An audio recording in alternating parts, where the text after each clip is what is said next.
Hello दोस्तों, फिर से स्वागत है आपका नए वीडियो के साथ। एक बार एक बूढ़े किसान ने अपनी संपत्ति का बंटवारा परिवार के बीच करने का फैसला किया।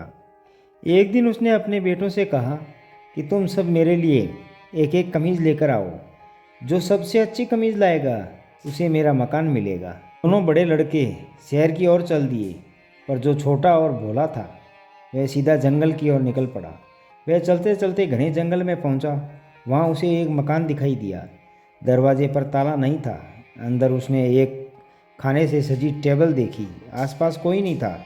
उसे भूख लगी थी, सो वह खाने बैठ गया। जब तक उसका पेट ऊपर तक नहीं भर गया वह खाता रहा। उसके बाद वह डेकार लेकर उसने दरवाज़ा खोला। वहाँ उसने एक तेवाही रंग के सांप को एक कुर्सी पर बैठे देखा। उस सांप ने लड़के को देखकर कहा, तुम मेरी 1 वर्ष तक सेवा करो, फिर मैं तुम्हें बढ़िया सी कमीज़ ला दूंगा। तुम्हारा काम होगा रोज़ मुझे नहलाकर इस कुर्सी पर बैठाना। लड़का राजी हो गया। उसे तो सभी प्राणियों से प्यार था। सांप की सेवा करने से वह भला क्यों मना करता। 1 वर्ष बाद सांप ने उससे कहा कि वह पास रखी अलमारी खोले। लड़के को वहाँ एक बेहद खूबसूरत कमीज़ दिखाई पड़ी। वह उसे लेकर सीधा अपने पिता के पास पहुंचा। उसकी कमीज़ देखकर दोनों भाइयों के चेहरे पर फीके पड़ गए। घर हाथ से जाता दिख रहा था।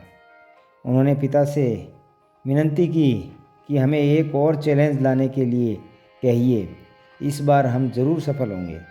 पिता मान गया। उन्होंने आज्ञा दी, अब की बार तुम सब डबल रोटी लाकर दो।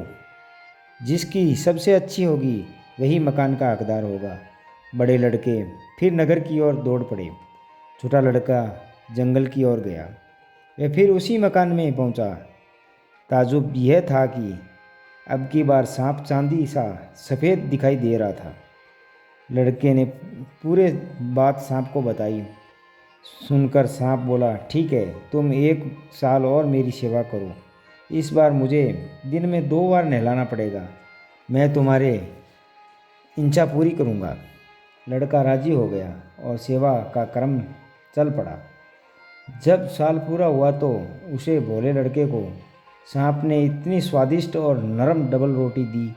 पिता और भाई बहुत चंके रह गए, लेकिन भाई फिर भी हार नहीं माने और उन्होंने अपने पिता को उन्हें एक और परीक्षा देने के लिए राजी कर लिया। बूढ़े ने कुछ देर सोचा, फिर बोला, जो सबसे खूबसूरत दुल्हन लाएगा उसे ही मेरा मकान मिलेगा। छोटा फिर जंगल की ओर निकल पड़ा और फिर उसी घर में पहुंचा। अब की बार सांप सुनहरे सोने जैसा बैठा था। लड़के की ज़रूरत सुनकर वह बोला, ठीक है, तुम 1 वर्ष मेरी सेवा करो। अब तुझे दिन में 3 बार नहलाना होगा, तभी तुम्हारी मनोकामना पूर्ण होगी। लड़के की सेवा फिर आरंभ हो गई।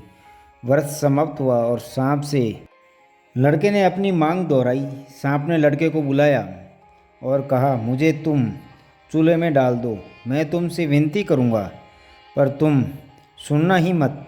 मैं गाली दूंगा तो भी सुनना मत। लड़के को अचरज हुआ। उसने वही किया जो उसने कहा। उसने चूल्हे की जलती लौ में सांप को उठाकर फेंक दिया। सांप चीखता चिल्लाता रहा और गालियां देता रहा। लड़के ने उसे अनसुना कर दिया। थोड़ी ही देर में सब आवाज़ें बंद हो गई और चूल्हे में से एक बहुत ही सुंदर लड़की बाहर आई। लड़का तो उसे देखकर खुशी से पागल हो गया। लड़की ने बताया कि वह एक राजकुमारी है। उसने क्योंकि एक जादूगरनी के बेटे से शादी करने से मना कर दिया था, इसलिए उसे जादू से सांप बना दिया गया। 3 साल तक उस लड़के ने सांप रूपी राजकुमारी की इतनी ईमानदारी से सेवा की कि जादू का प्रभाव समाप्त हो गया और वह फिर से राजकुमारी के रूप में आ गई। दोनों खुशी खुशी घर से बाहर आए। वहाँ एक बढ़िया गाड़ी उनका इंतज़ार कर रही थी। दोनों गाड़ी में बैठ गए। किसान के घर आए। राजकुमारी की सुंदरता के आगे दूसरी लड़कियों के चेहरे फीके पड़ गए। छोटा बेटा जीत गया था, पर उसने अपने भाइयों को घर से नहीं निकाला। वह साथ साथ खुशी से रहने लगे।